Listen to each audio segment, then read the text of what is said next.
মাজদি ওলাইছে চোৱাচোন ৰবা মা চাইছো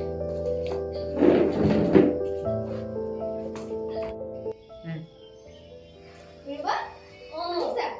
আহা বাই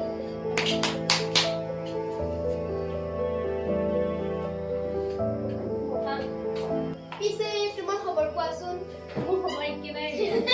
এটা হেল্প কৰিব লাগে জানা কি হেল্প প্লিজ হেল্প কৰি দিয়া না কৰিব পাৰিলে নিশ্চয় কৰিম প্লিজ ফোন এটা কৰা না প্লিজ প্ৰিন্সলে এটা ফোন কৰি দিয়া না ইয়াতে মাতা প্লিজ হ'ব হ'ব কৰি আছো ফোন এতিয়াই কৰা জলদি কৰা তুমি বাস 2 মিনিট ৰখা হ'ব মোৰ বেছি টাইম নাই কিন্তু প্লিজ সোনকালে মাতি ঠিক আছে অকমান সময় দিব হা হ'ব হেল্ল' প্ৰিন্স তুমি ক'ত আছা তুমি য'ত আছা জলদি আহা তুমি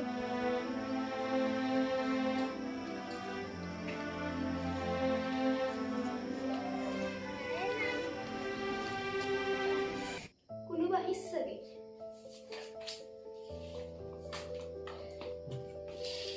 আৰে প্ৰিন্স আহা কিয় ইমান জলদি মাতিছা মোক ফোন কৰি কিনে মই কামত বিজি আছিলো ন ধুনুবা সুধিবা কেতিয়া আহিলা দেৰি হ'ল কি কথা আছিল ইমান যদি ইমাৰ্জেন্সি কথা আছিল ফোনতে ক'ব পাৰিলা হয় এইটো ফোনত কোৱা কথা নহয় নহয় কি ক'ব লগা আছে সোনকালে কোৱা তুমি হ'বলা একো গমেই নোপোৱা কি হৈছে মইতো তোমাক অলৰেডি কৈ দিছো ন কি কৈছা আমাৰ ঘৰৰ পৰা ল'ৰা চাইছে মোৰ কাৰণে মোক বিয়া দিবলৈ যদি মোতকে ভাল পাইছা তেতিয়াহ'লে বিয়া হৈ যোৱা কি মানে কি কৰিছা এইবিলাক মানে 6 বছৰ ৰিলেশ্যনত এনেকে ক'ব পাৰি নেকি যদি মোতকে তোমাক এতিয়া মই বিয়া পাতিবলৈ মই ষ্টাব্লিছ হোৱা নাই তেতিয়াহ'লে মই ষ্টাব্লিছ নহয় তেতিয়াহ'লে মই কেনেকৈ বিয়া পাতিম আৰু মোতকে যদি ঘৰৰ মানুহে ৰখিব নোৱাৰে তেতিয়াহ'লে যাৰ লগত বিয়া ঠিক কৰিছে ঘৰৰ মানুহে তাৰ লগতে বিয়া হৈ যোৱা এনেকে ক'ব পাৰিছা মানে এই যে 6 বছৰ ৰিলেশ্যনটো কি মানে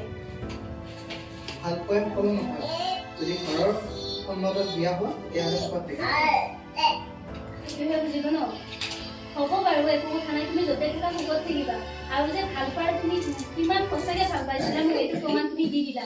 এদিন তুমিও মোৰ কাৰণে কান্দিবা আৰু সেইদিনাখন তুমি কিন্তু মোক ওচৰত নাপাবা অ'কে বাই উফ হ'ব যোৱা